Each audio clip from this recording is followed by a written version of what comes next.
find the volume of the solid that is formed by revolving the region bounded by this graph, and x is equal to 0 and y is equal to 1 about the x-axis. So anytime you hear volume, think timber. So I always start with the M, which stands for method. I like to write down the methods that I have available for me to choose. So that's going to be disc, washer, and shell. Then I ask myself, okay, what method am I going to use? Well, that depends on the information they give me. If I see that they only give me one function or one equation, then I'm going to use disc. If it was two, then I would use washer or shell. Why don't I consider these functions or equations? Because those are just lines, and I consider lines to be bounds. And so after I choose my method, I write down the formula for that method. So formula for disc is pi integral from a to b of f of x squared dx. Now, I always write it in terms of x first, but I actually have to check really what terms this should be in. So I go to the first step, which stands for terms, and the terms depend on the axis of rotation. So that's going to be the x-axis because the problem tells us that that's the axis of rotation.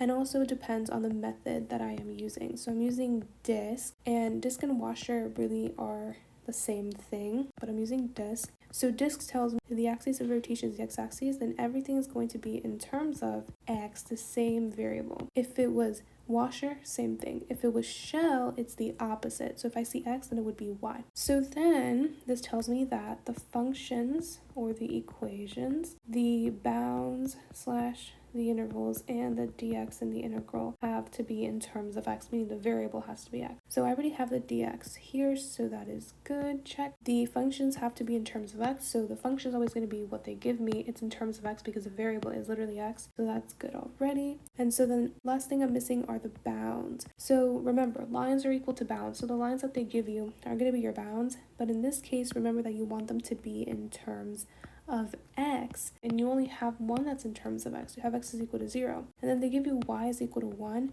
but that's not in terms of x. So you want to get y is equal to 1, but the equivalent x value of that. So what you can do is you could just plug in 1 into this equation. So take y is equal to x to the 2/3, plug in your 1 to get the equivalent x value. So basically solve for x. So in this case, what I can do is I can raise everything to the 3/2. This really just cancels out. Do the same thing to the other side. 1 to the anything is still 1, so 1 is equal to x. So really now we have that x is equal to 1. So now my a is equal to 0 and my b is equal to 1 because a is always the smallest value, b is always the biggest value. So now I have that this is 0, this is 1, and my f of x, which is my function, is also in terms of x is x to the 2/3. Do not forget your little bracket, make sure you square.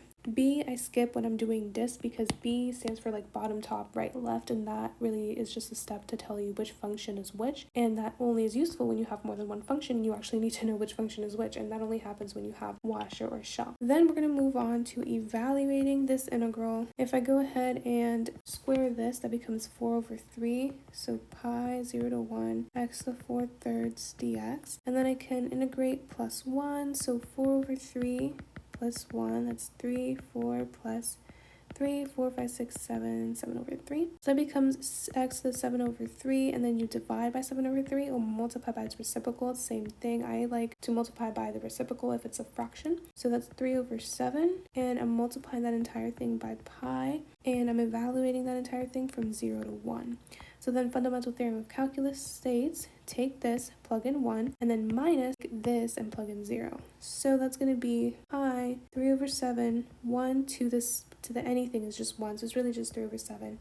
And then we have 3/7, and then 0 to the anything is really just 0. That cancels out, so we're really just left with 3/7. So the answer here is 3/7 pi, so I should say the r, right, the right answer is that the volume is equal to 3 pi/7. And that is the answer to this problem right here, and I'll see you in the next video.